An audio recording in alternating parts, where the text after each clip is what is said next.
It may sound a bit hyperbolic. The fate of America is in the hands of female voters, but I think that's probably the case. And that being the case, I'm not sure how we get out of that. There may be one way, but it's slim. It's Tuesday, April 30th, 2024. I'm Stuart Allister.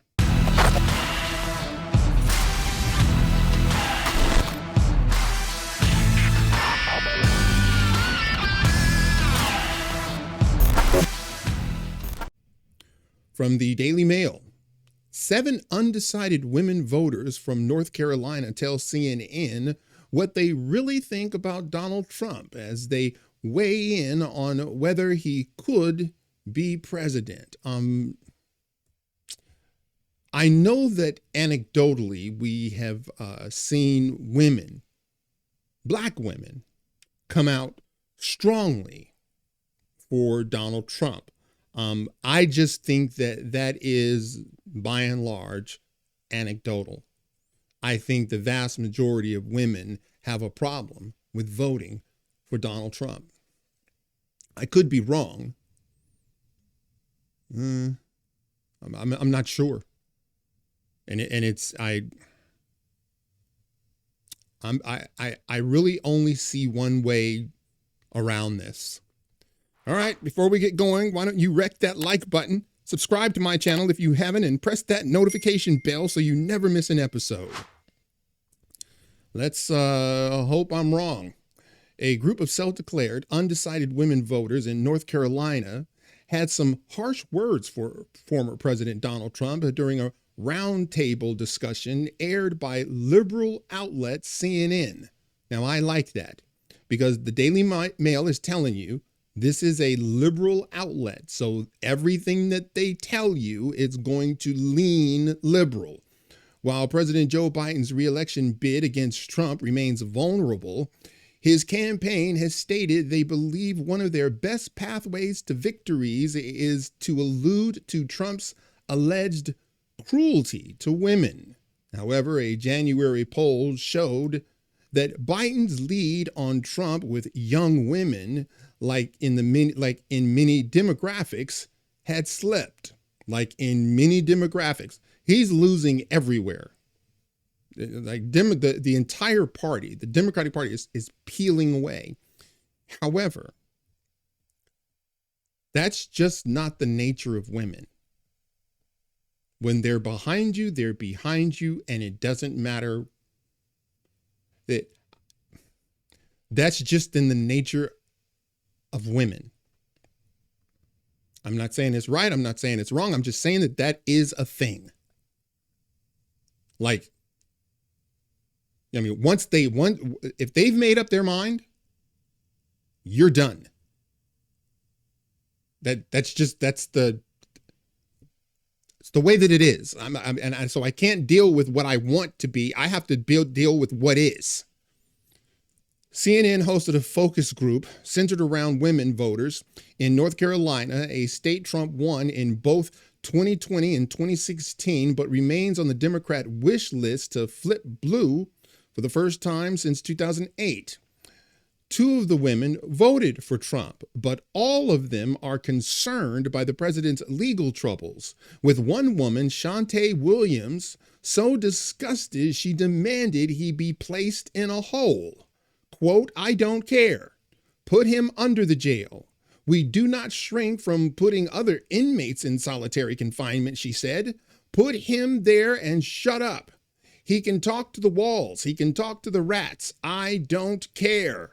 Multiple panelists seem to believe it was unlikely Trump would ever see any consequences for his action. He completely sees himself, quote, "He completely sees himself as Teflon," said Tish Seidman.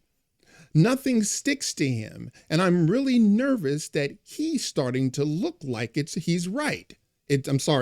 I'm really nervous that he's starting to look like he's right." All of the panelists believe that Donald Trump should face a trial, saying there were simply too many charges against the president to ignore. All of the panel, even the two that voted for him, believed that Trump should face a trial, saying there were simply too many charges against the president to ignore. That was the Democrat strategy. Indictment after indictment after indictment after indictment. We're going to charge and charge and charge and charge and charge, because they know that most people think, oh, you must have done something wrong. Most people believe that. I mean, all of the things that have come to light, you can see, like, and for instance, this Stormy Daniel hush money, that's not a crime. Like, everyone understands it's not a crime. But, and again, I can only deal with what's in front of me. That doesn't matter if they believe it is a crime. Quote, how many times can you say that it's a witch hunt? I'm personally tired of hearing it, said one of the undecideds. Well, clearly this so-called undecided is not an undecided. She's sick and tired of hearing him say it's a witch hunt. That person's not undecided. Give me a break. All of them confirmed, if he were convicted in the Stormy Daniels hush money case, they would never consider voting for him. Biden recently attempted to pound Trump on the abortion issue in an appeal to women on a rare visit to the former president's home state of Florida last week.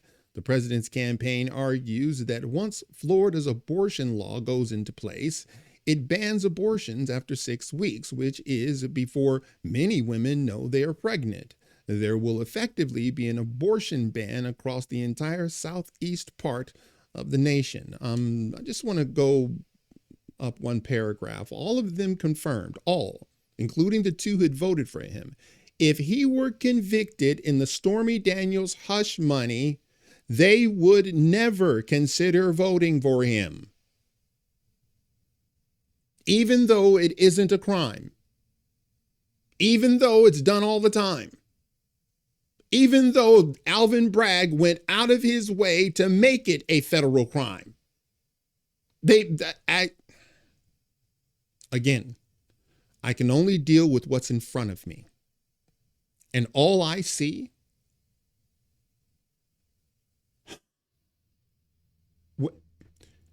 as I said, it's very difficult to convince a person that they are actually thinking things through, that they are actually informed, when the opposite is true. They're not thinking, they're just feeling.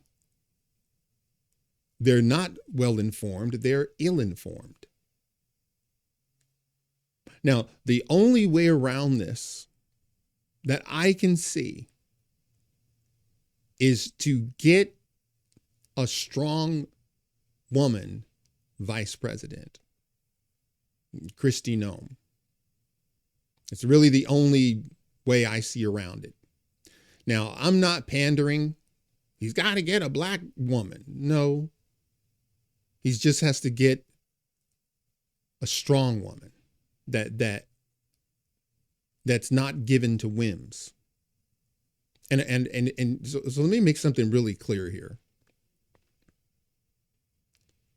For the most part, and you know what, you only know the world that you're in, right? That's your worldview is coming from you. It's coming from how you see things, because this is your world. The women that I deal with are bright. I mean, the women that I deal with, day to day, week to week, they're like savvy.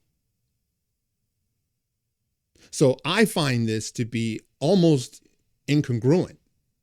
It's almost like, well, this doesn't make any sense. Well, to my worldview, that's why I told you I can only deal with what's in front of me, and what's in front of me are the vast majority of women who think that that feeling something is thinking something, and the two are not the same. And so the women that I deal with, they're like thinkers. In fact,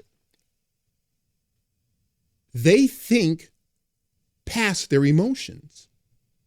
The women that I deal with, day to day, you go to dinner parties with friends and all that kinds of, those women that I deal with, they're not given to this kind of knee-jerk reaction. In fact, some of them will ask me, hey, what do you think about this?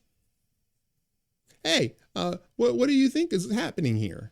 Well, wait, hang on a second. I had a very close friend of mine. She believed that what was happening with Russia was X, and I believed that it was Y, and we had a debate about it. But what she stated was facts. Like, this is how I see it. But she wasn't emotional. She was showing, hey, this happened. This is happening. That happened. And I just countered it with what I thought was happening using other facts. See, my point is, I know women are not given to emotional whims. That's just, it's not like it's a foregone conclusion. However, a large swath of women were never taught to think beyond their emotions. And when you believe your emotions are the truth, you will fail every time. So when I say that America's fate is in the hands of these women that won't vote for him if he's convicted, we can't vote, even though it's not a crime. And so it depends. How much do they know about the legal system? How much do they actually know about what's happening? How much do they know about the judges? All of these unhinged judges that are coming out against Donald Trump. What do they know about all of these DAs, these crooked, disgusting DAs like Alvin Bragg and Fani Willis? I'm telling you, I've heard several Black women all lauded Fani Willis, that she was a hero. A shero. But how do you deal with that? So, I'm not trying to, paint a horrible picture here, but it's something that we gotta get over. And I think maybe the easiest way is to, announce Kristi Noem. Smart, a governor, beautiful, articulate, not given to emotional tirades. I've seen her in interviews where she's getting baited and she doesn't take the bait. Like, she's like, matter of fact. Because that's what, by the way, as I see it, that's the only pathway around this. You got to get a strong woman who thinks beyond their emotions. And I'm not being, by the way, I'm not being, I'm not being pejorative. It's just like, this is it. This is where we are. All right, that's it for now. If you like this video, smash that like button and subscribe. And if you're following me on Rumble, please press that follow button. And until the next time, God bless.